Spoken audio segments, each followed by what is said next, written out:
When my wife first started calling me too boring, I brushed it off as her trying to push me to be more outgoing. I thought maybe I wasn't adventurous enough. Maybe I was too comfortable with our routine. And I even tried to change things. I planned dates, tried new restaurants, even took her on a weekend getaway.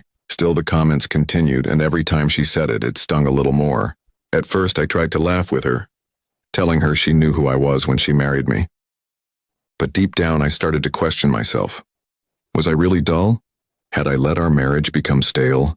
I was blaming myself while she seemed more and more detached, spending long hours on her phone or going out with friends. Her behavior grew suspicious, though I didn't want to admit it. She suddenly cared much more about how she dressed, buying new clothes and lingerie.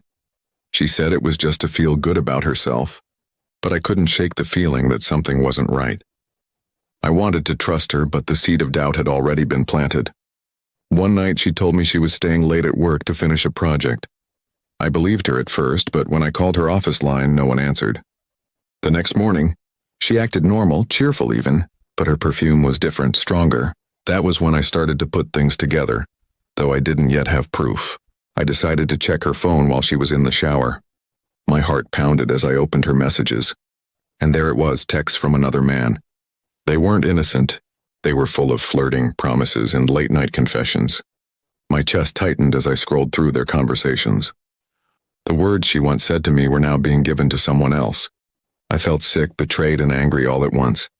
She wasn't calling me boring because I was dull. She was saying it to justify her own actions. She was busy exciting someone else while tearing me down to make herself feel less guilty. When I confronted her, she didn't even look surprised. She rolled her eyes and said she had been unhappy for a long time, that I didn't make her feel alive anymore. Hearing her say that crushed me. I reminded her of everything I had done to try and make her happy, but she dismissed it like it meant nothing. The man she had been seeing was someone from her office. I later found out that most of the nights she claimed to be working late were spent with him. They had been together for months and I had been blind to it, convincing myself that she still loved me.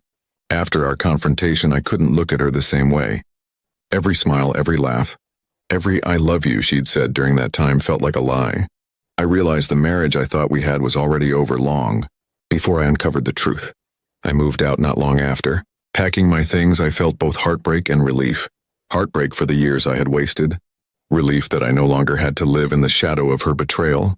She tried to paint me as the villain, saying I was too boring to keep her interested. But deep down I knew that was just her excuse. Friends and family were shocked when they found out. Most of them couldn't believe it, because to the outside world, we looked like a stable couple. But now when I replay the little moments, I can see the cracks that were there all along. I just didn't want to acknowledge them. It's been some time since then, and I'm learning to let go of the bitterness. I've realized that being boring isn't a flaw. It means I was consistent, loyal, and dependable. Those aren't weaknesses, they're strengths. She wanted chaos, drama, and constant thrills, but I wanted love, stability, and honesty. Now I know her words say more about her than they ever did about me. She called me boring while she was sneaking around, but in the end, I was the one who stayed true, and that's something she will never be able to say for herself. But before I walked away for good, I made sure the truth came out. I forwarded her texts and pictures with her lover to her family and close friends. The same people she had told that I was too boring. Suddenly, the perfect image she had painted of herself shattered. Her lover, terrified of the exposure, quickly cut things off with her, leaving her alone and humiliated. Now I know her words say more about her than they ever did about me. She called me boring while she was sneaking around, but in the end, I was the one who stayed true. And when her lies came crashing down, she was left with nothing but the wreckage she created, while I walked away with my dignity intact.